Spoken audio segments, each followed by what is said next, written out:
Well, hello mga bebshi! For today's mini vlog mga bebshi, ay magluluto nga tayo ngayon ng fried na isaw. Pagkatapos na namin pinakuluan ito mga bebshi, ay kagad na nga din namin itong hinugasan para na nga din ay timplahan ng marinated sauce. Una ay naglagay ako ng 1/2 cup na toyo, 1/2 cup na sukang puti, 2 tablespoon na oyster sauce. Naglagay din ako dyan ng kaunting luya at bawang, tapos itong calamansi juice. Timplahan na din ng kaunting asin, tapos liquid seasoning. Naglagay na din ako dito ng 1 tablespoon lang na patis or fish sauce. Syempre, huwag kalimutan ng black pepper na powder, tapos garlic powder na din. Insakto nalagay na natin lahat ng timpla para sa ating marinate mga bebshi. Pagkatapos ay halu-haluin lang ito. Pagkatapos kung nahalo ito mga bebshi, ay sasalang ko ulit ito sa apoy para na nga din mas manuot itong timpla na marinate dito sa ating isaw. At walang amoy na malansa or matitikman mo na pait. Naglagay na din ako dito ng paminta na daon mga bebshi. At pagkatapos naman ay pakukuluan ko lang to na mga ilang minuto lang. After 3 minutes sa pagpapakulo mga bebshi, ay takpan ko muna ito at hayaan ko muna itong ma-marinate for 1 hour. After 1 hour mga bebshi, ito na nga din ang marinated isaw at ang bango-bango niya mga bebshi. Malamig na nga din ito at magtusok na nga din kami dito sa stick. Yes mga bebshi, lalagay din natin siya sa stick para naman ay presentable siyang tingnan. Gusto mo namang i-explore itong luto ng isaw mga bebshi, ay gawin mo din itong fried isaw. Para na nga din maiba dahil lagi na lang namin niluluto dito ay halang-halang na isaw or barbecue na isaw. Pagkatapos nga namin nalagay sa stick itong isaw na manok mga bebshi, ay titimplahan ko na dito ang harina. Nagtimpla lang ako dyan ng black pepper na powder at garlic powder. Ito na nga din ang isaw mga bebshi, natusok na nga din namin ito sa stick at marami nga naman ang nagawa namin. Meron nga din ako ditong ginawang butter mga bebshi. Yung harina na tinimplahan ko, inilagyan ko lang ito ng tubig. Tapos isang itlog lang. And una nga natin gagawin dito sa ating isaw mga bebshi, ay i-coat muna natin siya dito sa ating butter and then pagkatapos dito naman sa harina. Repeat the process lang sa nititira pang isaw mga bebshi. Pagkatapos naman ay magpainit ng oil sa kawali and then ilagay na natin itong isaw mga bebshi para na nga din na i-fried natin. Medium to high setting ang apoy mga bebshi since malambot na nga itong ating isaw. Kaya ipa-fry lang natin siya until yung kulay niya ay medyo brown na din. At ma-feel mo talaga na tumigas na siya mga bebshi, tsaka mo siya hanguin. Same process lang din sa mga natitira pang isaw mga bebshi hanggang sa maubos mo ng maprito lahat. Pwede nyo din itong gawing pulutan and then pwede na din pang negosyo mga bebsh. Meron nga namang nagtitinda nito doon sa may plaza mga bebshi kasama ng mga street food. Pero iba nga din naman talaga pag tayo lang ang gumawa dahil malalaman talaga natin na malinis naman. Hindi ko naman sinabi na hindi malinis yung tinitinda nila pero mas maganda pagka tayo lang naman ang gumagawa, diba? Ayan na nga mga bebshi at tapos ko na nga ding naluto lahat itong aming fried isaw mga bebshi at napakasarap at napakabango talaga. Ang sarap talaga nitong isaw-saw sa suka mga bebshi kaya naman hindi na ako nakapagtimpi at tumikim na ako. Sinawsaw ko nga dito sa suka na maraming sibuyas at sili. Kaya naman mga bebshi, kain tayo!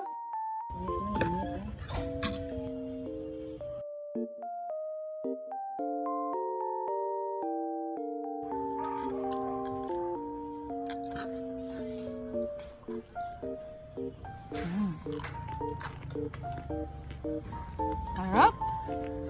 Nagiging down siya. Talaga na.